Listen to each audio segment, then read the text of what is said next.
And you say halfway through? No, let her do the first two talking around and then talking around and then start fading, and then I'm gonna come in. All right, let me split right here first. I got talking to Coach Cortez. Cortez got me on, about to make me go back off into my career. I had walked away from it, retired, man, but I see that the crisis and the banter is still going on. I didn't live, especially if you mess around and say they gambling on football for thousands of dollars, hundreds of dollars for Little League football, man. Man. All right, boy. Then little Timmy don't get none of it. That's what He signed on NIL. you ready to read? Yes, sir. Okay. 5, 4.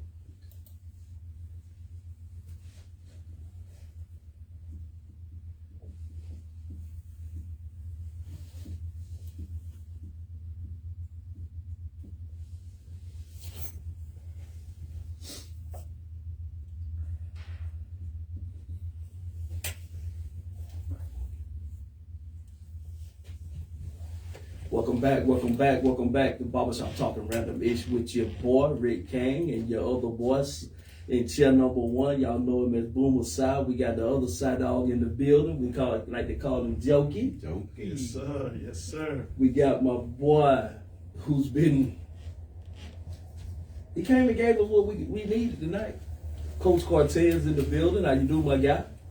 Excellent, bro. Well, we're so glad to have you. Once again, we are here on MEU Radio Athens. We got my guy on the boards, Marcel, the genius of all trades.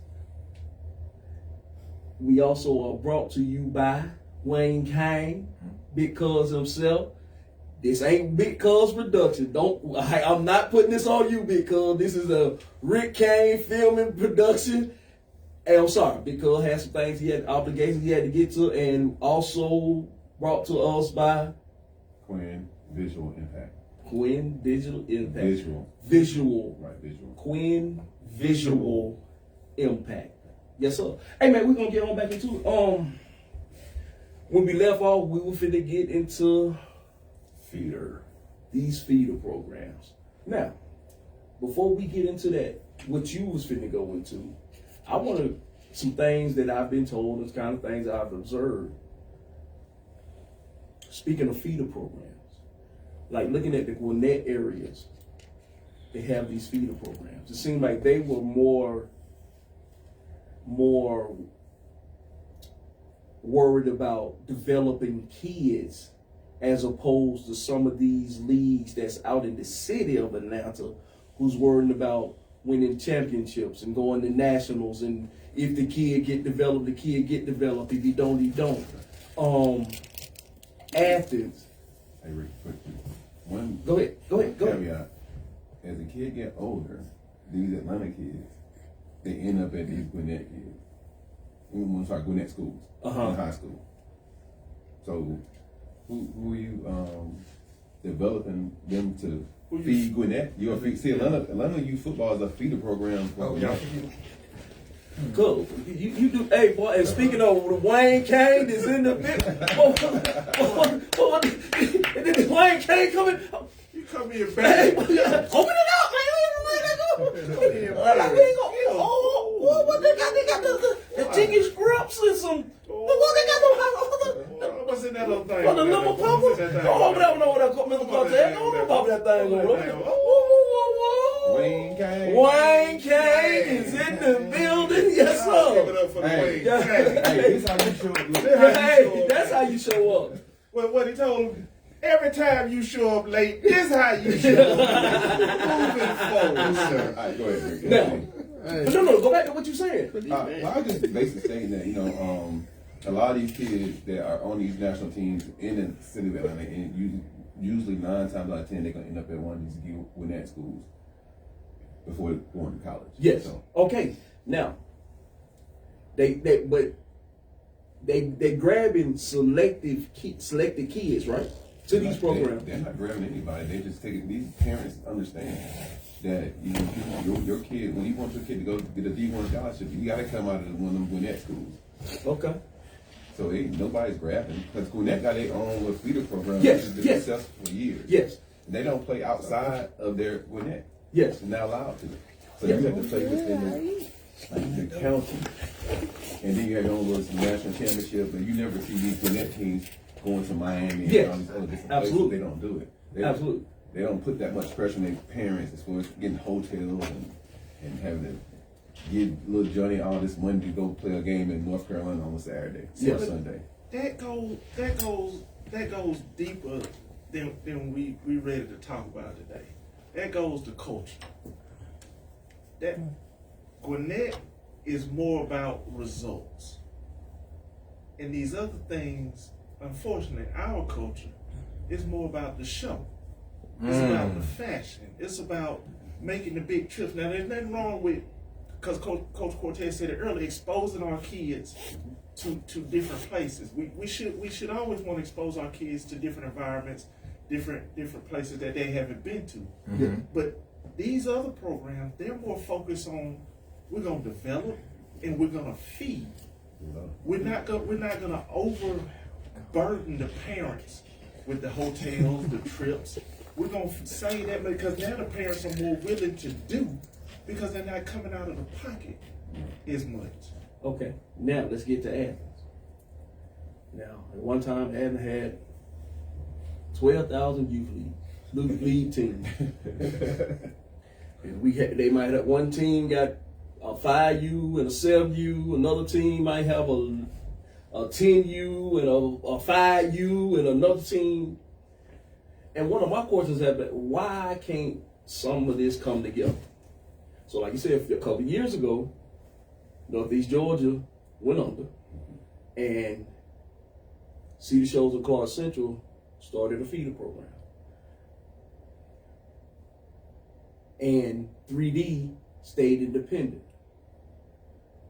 which to me is a good thing because you got a program, but you also have these kids and these programs that want to go do other things, and they want to do the traveling. And if you don't want to do a lot of the traveling, these feeder programs are for you.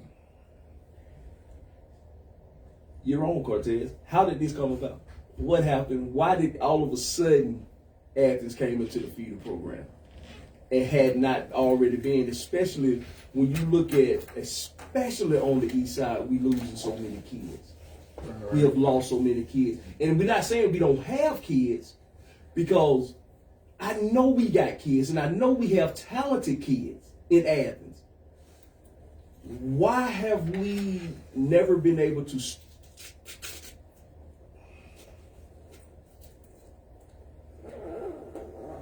sustain the foundations? That's it. Why? It goes back to that core word. It's called selfishness. All right, let's talk to the facts about it, right? So yeah, the feeder program is a decent thing, and I use my words carefully, right? Because there are some positives to it, right? We got kids. I talked to Coach Mike about this. He's trying to figure out if he's gonna go to 3D Champs, go to Cedar Shoals feeder program, or Clark Central feeder program. And we had a good conversation about it. And I told him the same thing I'm saying right now. They are doing a decent thing for the community because they are reaching a certain population within the community, right? But let's go back to tracing back, right? And we ain't talking about the ancient history. We talking about the recent history, right? When they first started up, because I was in the meeting, right? That was part of my responsibility as a representative of 3D Champs. Coach Ward, the athletic director at Clark Central High School, and again, I ain't putting words in this man's mouth. So people got relationships with him. He got this connection, that connection. I don't care about none of that. Never have, never will. He said out of his own mouth when asked the question about the kids' grades being connected with a requirement to participate. He said, we don't really care about the grades right now because that don't count until they get in high school. So these kids can go to Gaines School, Howard B. Stroud, act the fool in class, not care about their education now, and it's cool from a feeder program perspective. Why? Because he ain't gonna be academically ineligible until he get to high school. They willing to allow this problem to fester and develop and not say anything about it, not coach there. Again, I'm talking about top-down leadership. Mm-hmm. If you running a feeder program, then your top-down leadership instruction should be, this is very important. This is mission critical. We need these kids right now to develop these good habits, this mindset, to understand why it's important to be a student athlete. Mm-hmm. Right now, what they are proving out of their own mouth, talking about Coach Ward in particular, is that they are chasing state championships. They trying to use our black kids to boost up their coffers. Yep. They're trying to use our black kids to go to their different events and celebrate the fact that they got so much success on the field and they can compete with Buford. Come on, man. What are we really talking about here? All right, so then let's talk about this. They doing so much, right? These high schools, these 2 local high schools doing so much. You got all this publicity about these kids on signing day. What happened? A lot of them kids that were taking the Instagram photos on signing day, they still at home. They working at a restaurant. They ain't in nobody's school right now. Let's tell the truth about it, right? Because they don't really care about the kids. Right. They know that these the same kids, when they was in youth football, their daddy wasn't there. Their mama wasn't there. They go to high school, it's the same situation. They know this. All they care about, come to practice, go to school, look, just qualify. Just get a decent enough to get to qualify to play this game on Friday night, to get up out of here, to go to signing day so we can say, yeah, we had 19 recruits going here and there. Come on, man. They're not really committed. Because if there was a real true commitment, call a spade, both high schools would have merged a long time ago.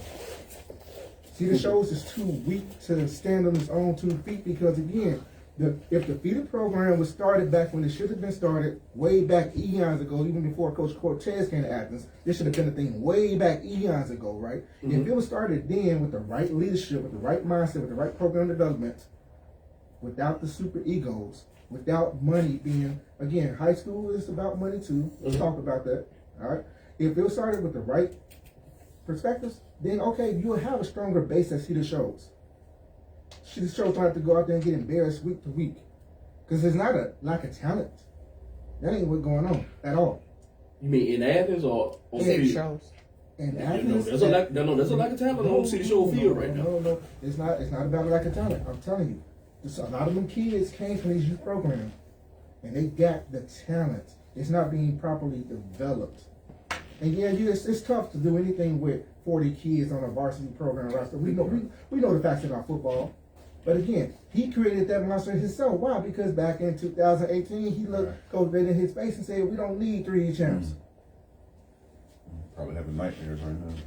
Every Friday. Back when COVID happened, when both C teams were shut down during COVID, 3D champs still have football going on. Why that 14U 3D champ team didn't have 15 kids from Cedar Shoals C team, 15 kids from Park Central C team, still getting motion, going up the road playing against Banneker High School, who up there competing in Atlanta, doing anything right now.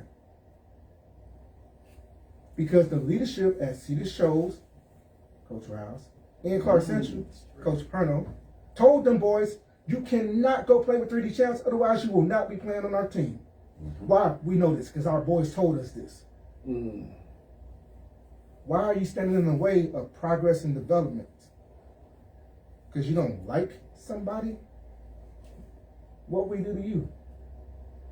We sacrificing our time and energy giving back to these kids, and I promise you we wouldn't have so many of them getting locked up for these gang and RICO, because again, these folk ain't playing with these Georgia laws. No.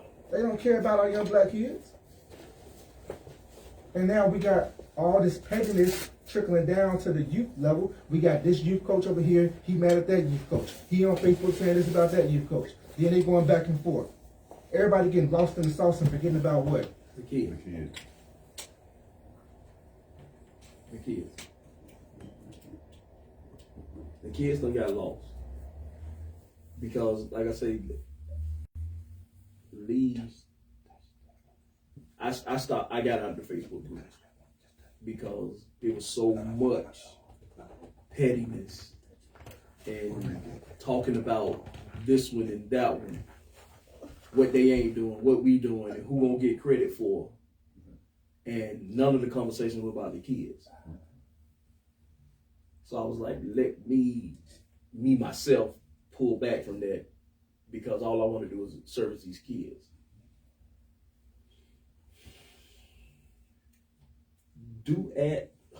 Clark is. Can the East Side be saved, man? Is there a way to get the talent back on the field on the East Side Cedar Show's youth program so we can eventually get back to a good Friday nights at Cedar Shows? It got to be more than football because now you got kids because back in the days, you had to be, you know what I'm saying, either out there doing your thing, you're a hustler, you got some paper, or, you know what I'm saying, you one of them dudes on the basketball team, the football team, and you that guy. Now, all you need is a little account and a fake little rap song to be that guy. So the desire to play ball now is waning off. So now it's about that connection. You see what I'm saying? And it's a struggle with that connection. Why? Because people in it for selfish reasons. They don't care about the kids. Because even I guarantee you, there's still kids in that hallway that see the shows that should be on that field right now. Mm-hmm. But there's no connection. And I talk to these boys all the time. They tell me. And again, I ain't talking about a coach being soft or this or that. But you have no connection with these kids, so they don't want to play for you. So, in saying that, so I think last time I checked, they see the show's 7th grade team, they 11U team, they 10U team. All three are undefeated right now. So, based on your premise, Coach Riles, right? That's correct. Coach Riles,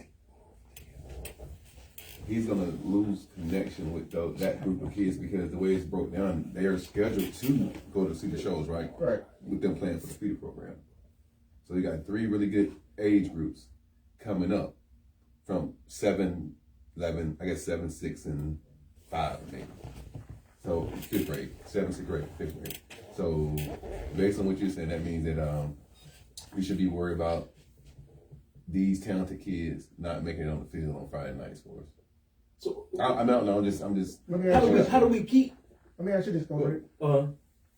When has Coach Riles reached out to you to invite you to lunch? Oh, never. I mean, Coach Lee, when has Coach Perno asked you to go to lunch? No, I've been talking to Coach Perno in 25 years, 30 years. Yeah, been a long time. Now I'm gonna say this, Coach Joshua Alexander at Athens Academy, and y'all seen this. yes, He came out to 3D champ practice field, yes, showing his face at the practice. yes. Yeah. He invited me and Coach Dante to go to lunch 3, 4, 5 times. Because he understands how to connect. We talking about people that don't really care. Let's just call it what it is. They cool with getting a paycheck. They cool with average, because Coach Riles has proved that he can win football games. He understands the game of football. We ain't talking about his lack of understanding about X's and O's. Right. Because when it comes down to it, if you got enough talent, you ain't really got to know too much about X's and O's. Sure. Yeah. You gonna win. Yeah. We done seen it all the time with a lot of subpar coaches on the bigger levels across the board. They just had enough talent and they won them games. Mm-hmm. But we talking about a real critical issue here in Athens, Georgia. Yes. So if they want something different, they're gonna have to do something different. Yes. They can't keep on doing the same thing expecting a different result. Well, what's it called, Cortez? Insanity, dog. Yeah. Oh, I'm sorry, Larry. What was it called? The definition of insanity. Yeah. but to me, them thinking that getting the feeder program was a different way of going. It was a last ditch effort. It's called being an opportunist. Yeah. They saw the failures of yeah. Northeast Georgia, Yeah.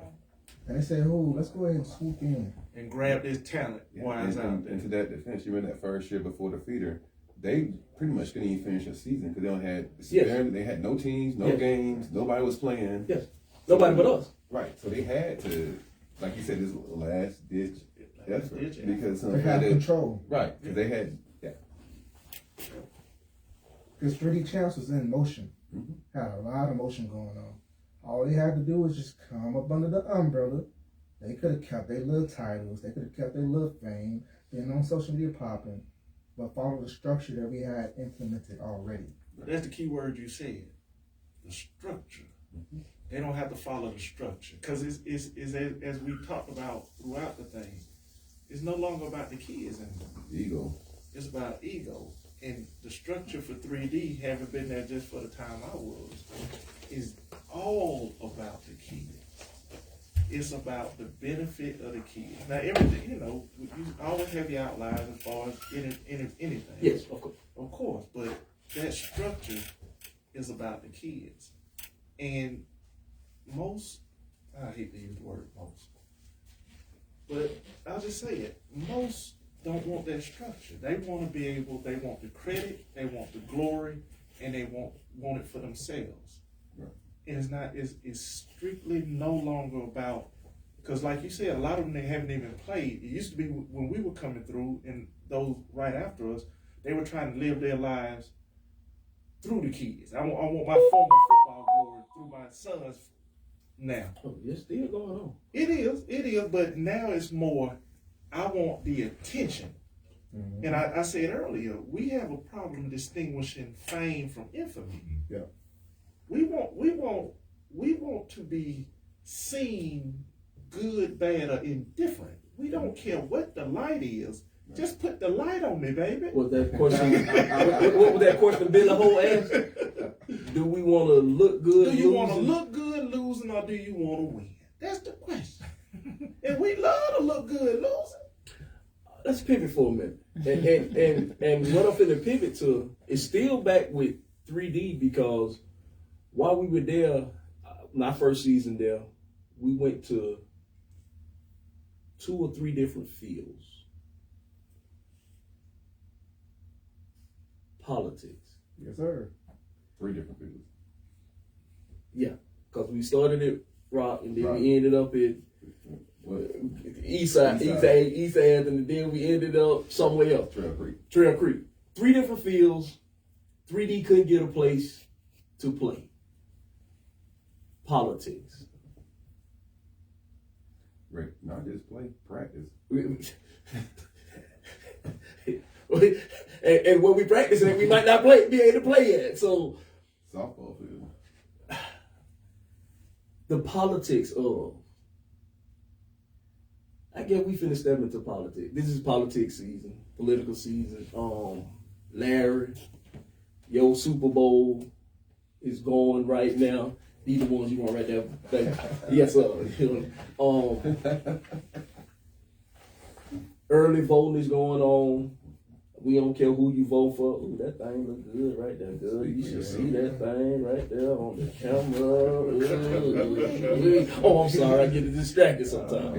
I'm sorry, y'all. Woo! Yeah, I'm sorry, y'all. I don't care who you vote for. Speak for yourself. I don't care who you vote for.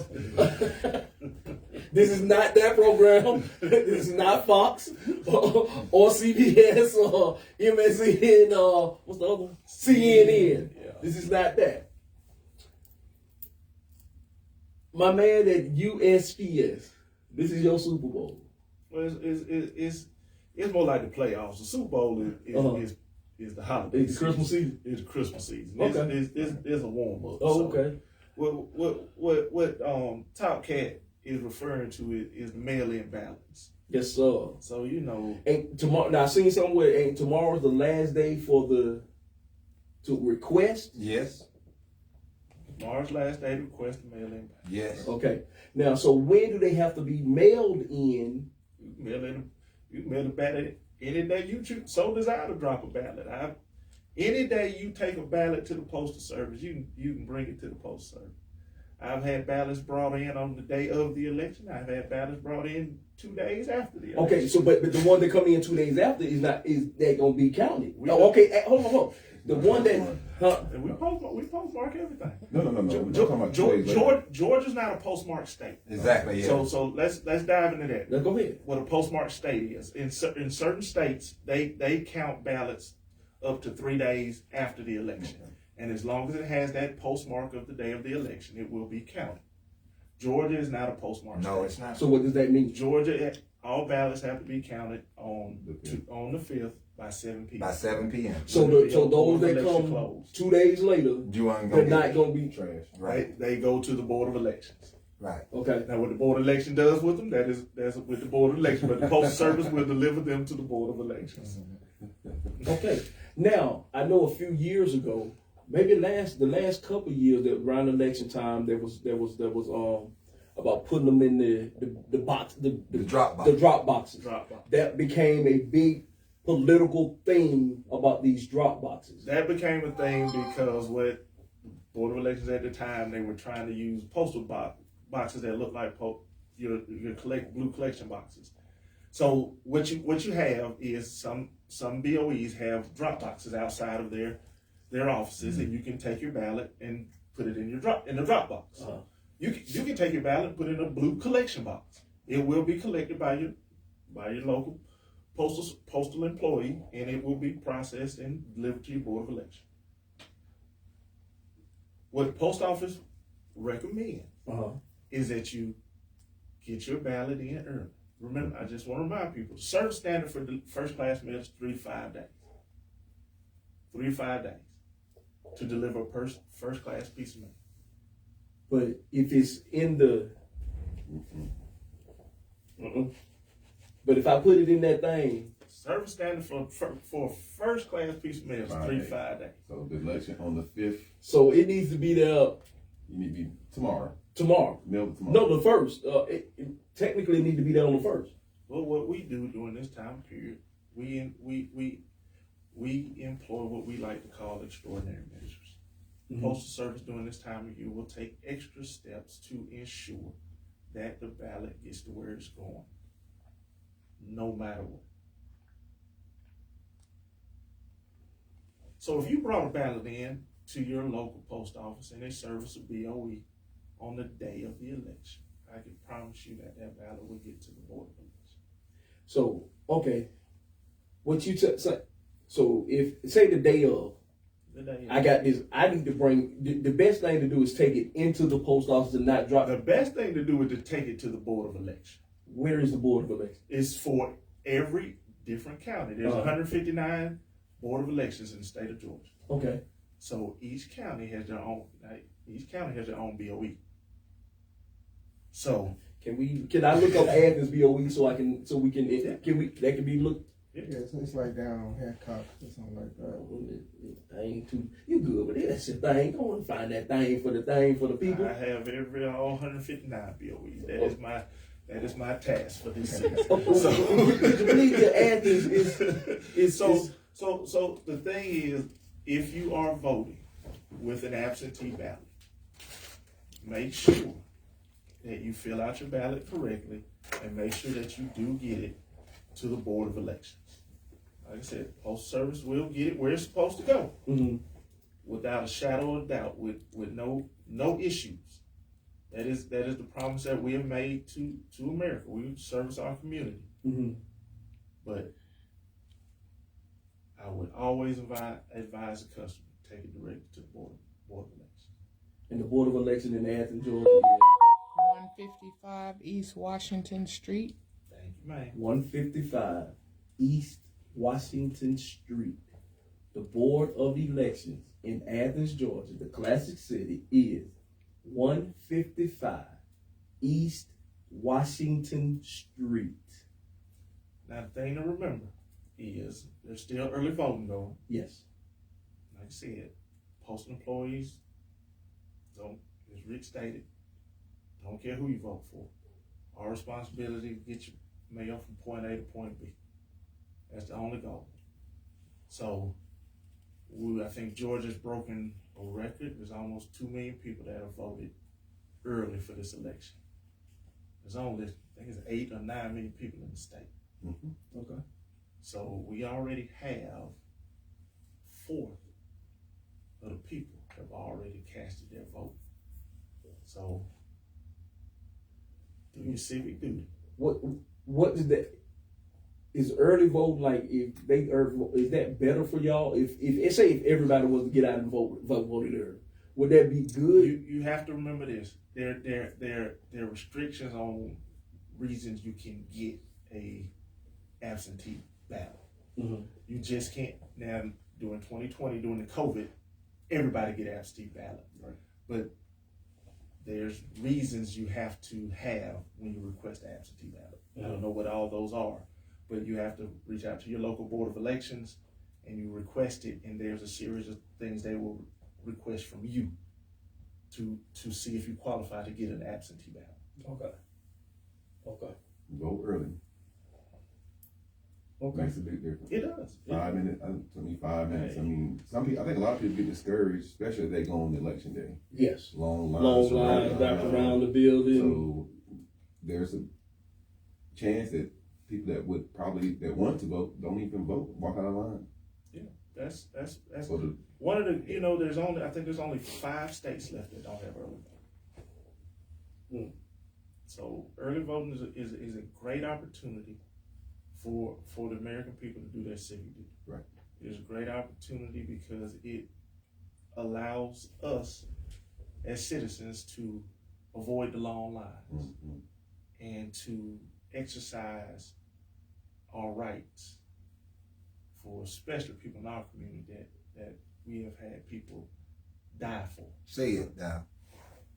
So let me ask y'all this then, What? because even going back to some of the local commissioner elections, right? Mm-hmm. We see how low the voter turnout actually is.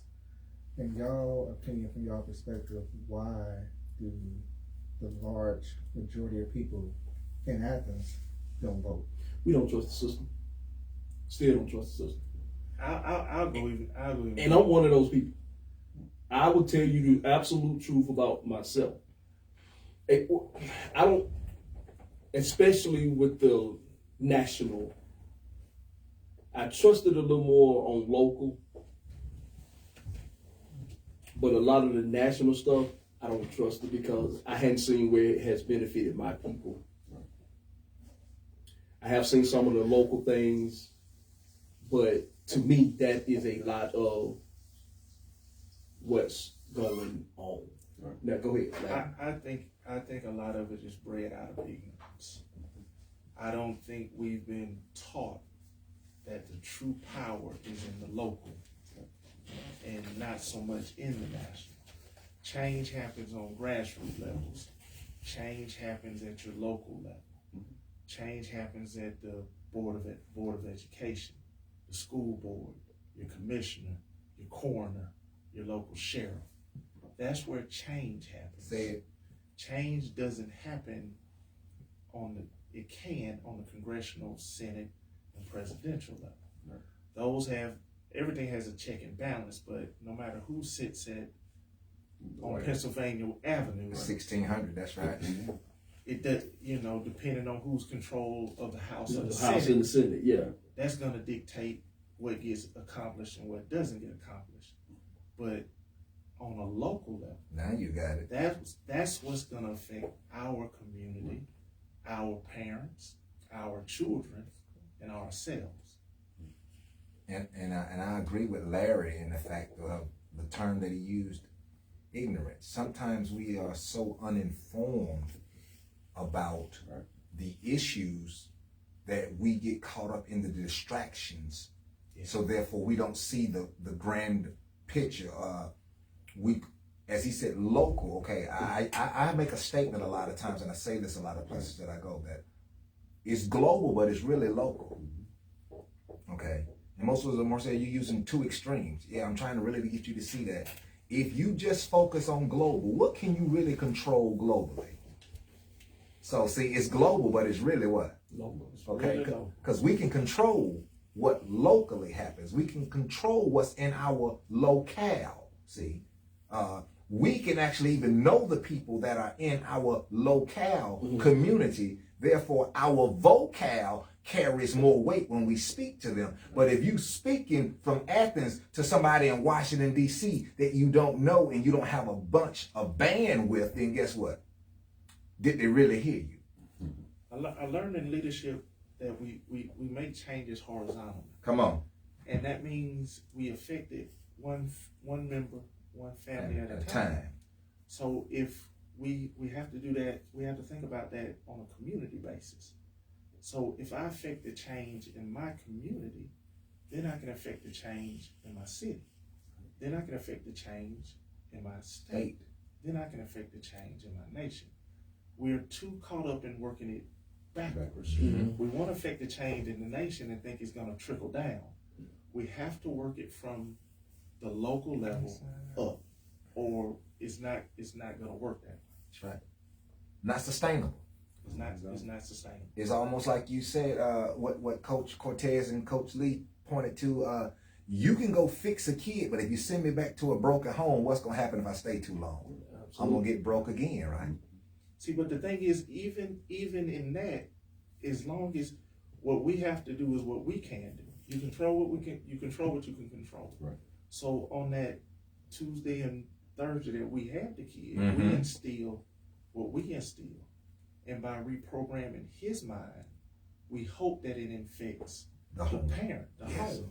And I know it doesn't always work on that level, but that's how you have to take the micro. Yes. You have to take the micro. To the macro. Yeah. I mean, so and with Right that on, point Lee. is that's why Right on there. that's why I picked up kids. That's why I took the kids. Kid, man, coach, I'm not gonna eat when I go in the house. That's why I made sure he ate. That's why I go pick him up. But The mistake we often make is this. Take the bottle of water. We pour and pour into them, but we forget to refill and pour back into ourselves. Yes. So we run out, we become empty, Yes. and Right. then we know we're no longer good to ourselves, and it takes away from our ability to continue to pour Right. into them. You cannot feed and leave from an empty vessel. You have to continue to pour into ourselves. And we as men, we're not taught to nurture Yeah. ourselves. We're not taught to give back to ourselves. We have to take that, we have to reprogram. We have to deprogram and reprogram ourselves. yes. Because like I said, if I take this water bottle and I pour it all into the children that I'm giving to, or pour it into my community, at some point I have to refill that up. I heard a saying that my job is a waiter, and as a waiter I have two pitchers of water, and I have to keep everybody's table full, but at the same time I gotta keep refilling those pitchers, or I'm never gonna keep their waters full. Come on. So that's what we have to remember in our community, especially us as men, Right. us as leaders. Mm-hmm. We We have to refill. Right. And the thing I've learned, and I'm just learning it, we gotta take a break and rest, man. With that being said, Mr. Cortez, a mental health moment. How do you refill your vessel? Because you out here putting it out there, you're talking to coaches, you're talking to the da-da-da and the parents and the kids and da-da-da-da-da, and you're all the way over here, you're running up here, you're going an hour and a half up here to this meeting, and you're going on the phone call, you're doing this. How are you making sure that your picture is full so you can pull it into? So I'm gonna answer that question directly in just a moment. I want to piggyback off of what Coach Larry was just sharing with us. He was describing exactly what I went through personally, exactly what the community witnessed me going through on the outside looking in. Now, some people, took a negative, approach to witnessing it and said this and that about Coach Cortez not being this or that, and his points being invalidated because he didn't have the trappings or the material evidence of success. And everybody's definition of success is going to be a little bit different. Yes, sir. You know what I'm saying? But for me, I made the decision, and being that I cut off any other option, I committed all the way in, and I don't second guess it or regret that decision at all. You know what I'm saying? I think I learned a lot of lessons from it. I think that going back to that point that Coach Larry was sharing, it was a lack of mentorship, a lack of development, because I didn't have a true day-to-day mentor. You know what I'm saying? Somebody that was pouring into me and helping me to, hey, look, coach, like coach just broke down. Hey, you doing all this, you pouring everything out, you got nothing left for yourself. Yep. Now, what I've done recently, and most people are aware that the relationship with 3D Champs, I had, from an administrative standpoint, stepped away from it in June of 2023. because not many people know, but my salary only kicked in, and it was $100 a month. And I'm spending 40 hours a week, literally building up this program. And again, minimal. We're not counting the 3 hours a day that I'm. We had 2 vans. One van ended up going down, so we only had one van. So one van driver covering both East Athens, West Athens, and all the way up to Bogart. And then they say, "Why you getting to practice late?" What you mean? I gotta go from Bogart over to Tallahassee, over to North Ave, then back over here to see the shows, and like it's and then we talking about in the heart of traffic, Right. in this small town. And there's only so many back roads and shortcuts you can take. You eventually have to run right into it. Boom. All right, so anyways. All right. So I had to, you know what I'm saying, come to the realization that I was just doing too much. And the sacrifice became untenable in a sense because the appreciation started to wane. And now it's like, oh, I'm sacrificing all this. Now I'm not getting appreciated and I'm getting disrespected from my own internal clan. Like, no, I'm not doing that anymore, right? So I then started, you know what I'm saying, getting back to my roots and, you know what I'm saying, and breathing, relaxing, you know what I'm saying, doing my push-ups daily, you know what I'm saying, and doing my readings and commitments daily, and my devotionals daily. And, you know, just taking time for myself. And not many people realize, but I did all that for youth football and did not have a child involved. I have a baby girl, a beautiful baby girl. She's 7 years old now. She played flag football one season because she was around the team so much she wanted to try it out. And I was like, cool. And again, I chose not to coach her. Coach D. Rob coached her. Because again, like, I think I would do the same thing if I had a son as well, unless it was a requirement or that's a necessity for me to coach, because that's a tough thing to balance. Yeah. I didn't coach my son on Little League. I coached the same team, but if he played offense, I'm coaching defense. If he was on defense, I'm coaching offense because we butted heads on the field. But at home, I can coach him at home, but out on the field, it was a weird dynamic. So I totally get that.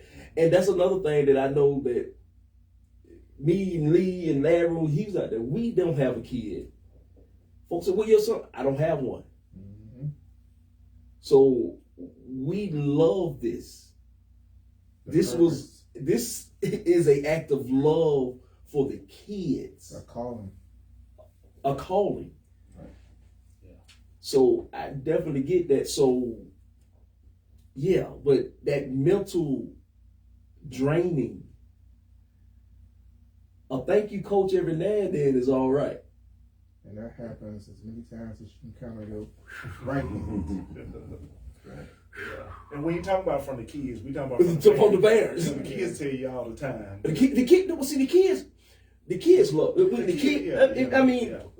I mean that's a lot of times what refuels you when you get out, because you don't, man. Some of them days, oh man. But as soon as you hit that field, them kids run at you and run to you and run by you. Yep. That hit you and that gives you life. Yeah. That gives you them 2 hours. Yeah. But every now and then, a parent to say thank you. Yeah. I see you, coach. Every now and then somebody, hey, good job, coach. Because you going to cuss us out.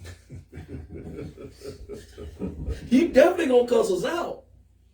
When you get through cussing, just tell me, thank you, coach. I can take it. Yeah, and with the GYFL, we've taken that perspective to our teams as well, because another thing that we're doing is we have implemented end of the year exit meetings with each association director, wow, head coaches, assistant head coaches, team managers, the whole leadership of the program. And we had shared with them, this is not to do a SWOT analysis, because the SWOT, strengths, weaknesses, opportunities, threats, can become negative. And there's too much negative feedback that already occurs throughout the course of the season, because the first thing a person does is, oh man, the schedule messed up, let me complain and get mad. Oh man, the ref made a bad call. He paid back. Sometimes that may be the case, yeah, we know. But in our league, we don't run it that way, right? So anyways, we have implemented what's called the SOAR analysis instead. It's going to be more of a positive feedback and still assess things. So it's going to be the strengths, the opportunities, aspirations, and the results. And each program has to do a SOAR internally to assess their operations. And then each program has to do an external SOAR and assess the operations of the league. So we want that feedback so that we can grow and develop together. And I told them, it's like a relationship, right? So if you're not with me during these tough times and then you just want to go, then that means you weren't the right woman for me in the first place. Absolutely. But I tell each team that, like, if y'all want to leave just because we had a tough go at it this year, because of this thing and that thing, then cool, bye. Like, straight like that, because you want the right program for us to begin with. Yeah, right. Yeah, thanks. I totally agree with that. Absolutely. Hey, man. We needed them. Yeah. Because all of us have been around these youth sports. And when I say youth sports, I'm talking about the little league part of it. And we've seen, and you giving us some of that from the boardroom of it. The administrative side. Yeah. Because I think I gained a new respect for you when we had some meeting at the library and you broke out the binder and you got all this stuff and what? This guy done broke down. I'm talking about how to play. I mean, it PowerPoints. I mean, I still in fact I still have the binder. And I'm like, this is what he's doing. Mm-hmm. You know, it gave me a whole new respect for you. I don't know if I told you, but I'm here to tell you now, thank you. Because it took someone that's about that to do that for nothing. So I appreciate all that you did, all that you're doing, and all that you're gonna be doing. And like I say, if there's ever anything Talking Random Bitch can do for you, my guy, you can always come through that door. Talk about what you got going on. Talk about what your organization got going on. Talk about your reading program. And let's talk more than football. Let's talk about the other side of the program that y'all are also doing. That's helping the kids, that helping these young boys become young men and become men. And hopefully one day they'll be like, when they 50 and they like, boy, that Coach Cortez, or that Coach Lee, or that Coach Rick, or that Coach Larry. Yeah, for sure. And I appreciate that, brother. So I wanted to figure out that with, the word sacrifice. Yes, sir. When I was going through my pledging process for my fraternity or whatnot, Iota Phi Theta Fraternity Incorporated, the Brown and Gold Boys. So I pledged as a Delta Beta chapter in Nashville, Tennessee. Michael Moon Thompson, former Atlanta Falcons, is one of our charter founders at that chapter. We have a, good solid relationship. So what they taught us online was the word sacrifice. And one of, the definitions for it was, and again, this isn't about giving away no secrets. This is about teaching a principle, right? What is gained versus what is lost can only be attained by paying the cost. To give is what real brothers do, and how we shall live to see it through. And so, I was online, 21 years ago, and still, that's it with me. And that's something that's a driving, force for what I choose to do, what I decide to do on a daily basis in terms of, digging in deep. Because like I told my association directors, when we had our complications this year from a league standpoint, there's some nights where I'm getting a 2-hour nap in the 24-hour cycle. And I still got a full-time job that I'm working, in addition to doing all this league work.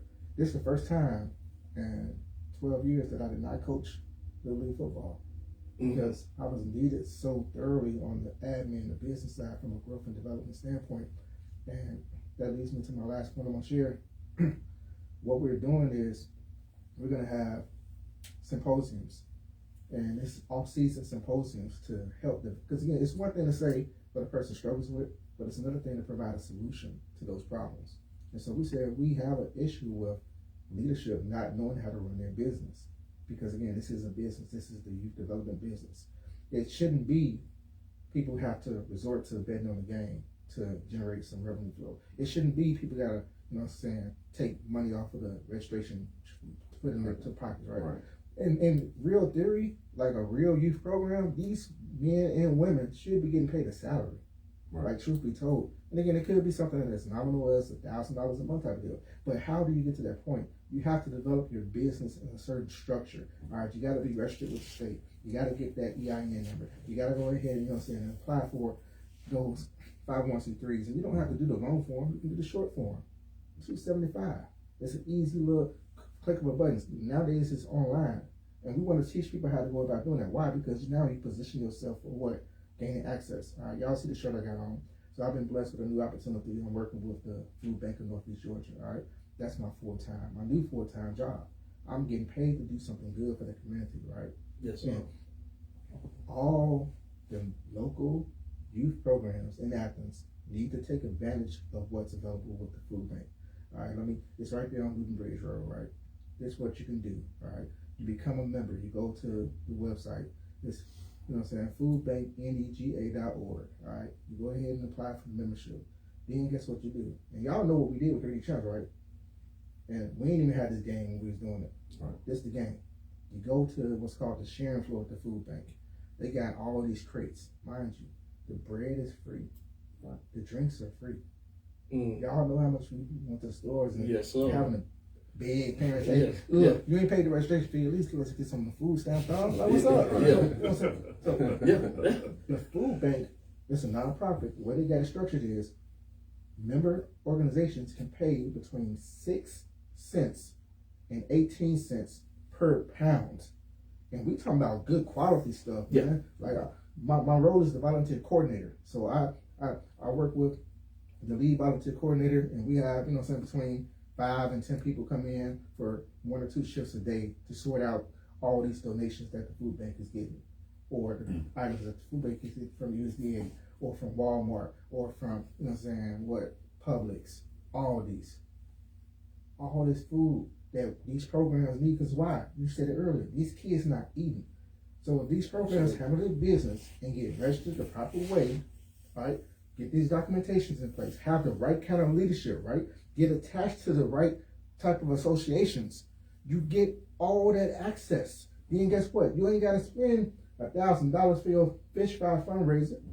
All you spending is $200 and you got everything you need. Right. And then you want to do increase your profit level. All right. We're talking about more money to do what? Go back into the program. All right. To go back to learn how to set up a budget for your nonprofit. All right. So in theory, like these, and let's use Georgia Force as an example, Georgia Force should be able, in theory, to have a certain pipeline of revenue flow, right? So that they can do what? Do even more, right? You can pay your coaches for the time that they spend. So now they feel even more valued and appreciated, because a lot of these coaches are sacrificing their time, their money. It's you losing sleep, you losing relationships. It's a whole bunch going on. But guess what? If you get a $500 check, hey baby, we going out tonight, and it's on the program because it's my part of my salary. That's a whole different conversation, a whole different vibe, Right. Whole different energy. Love it. Love it. Man. Yeah. Hey, man. Life is a series of moments. The past, it's just that the past, be thankful for it. The future is coming. Prepare for it. Let's get to the next one. The present is the gift. Enjoy the journey. Take pictures, but most of all, thank God. It's time to sweep the flows, clean the clippers. Because you got the bathrooms, Hey, even though you brought some beautiful, hey, because I'm gonna get that bathroom. She ain't worried. Hey, because tonight, sponsor Wayne Kane came on through with the gang, with the Wayne Kane things. Well, what you talking And we gonna definitely enjoy. He most definitely give a lesson about being late. You To make come it, to in, make it right. you come bearing gifts. Yes, sir. Yes, sir. Yes, sir. And to close out, Larry got one of them things for us to get us up out of here. Yeah. And once he get through, go ahead. I just want to thank Cortez. Oh, Coach what? Cortez coming out. What? I called his brother, what was it, Tuesday? Yeah. Tuesday? Hey, off the rip. Yes, let's do this. And like I said, come on back, man, because you are a wealth of knowledge, and you are tapped into a lot of different things. And that food bank program is something else that needs to be discussed, and how people can get registered to get. So come on back to the barbershop. But once Larry get through that poem, the shop is closed. I who be free, given time to make my plan, I incur the whereabouts of the man. For my mission is to fly, and if need be, then to die. So I ask why do we as a whole hold each other down, making other races laugh like we some kind of circus clowns? Frowns on our face, it is such a disgrace. I try to plead our case, but I feel it's almost too late. We're lost out to sea like a captain without his first mate. Wait if you choose, believe it then you still will lose. Forced to sing the blues like B.B. King. Angels out here sing, but for what? My soul has been cut, stuck like a piece of meat. While others take their seat, I stand. Like the man that I am, I cry. And they wonder why, but it is I who knows when and where the truth goes. You see it flows like the river Nile, going mile by precious mile. And all the while, all we do is smile, perpetrating like that ain't our style. But can't you see? Without you, there is no me. Without today, no eternity. No more roots from the family tree. You can cry all you want, but they won't hear your plea. Oh, what would you give to be like me? I who be free. Vote.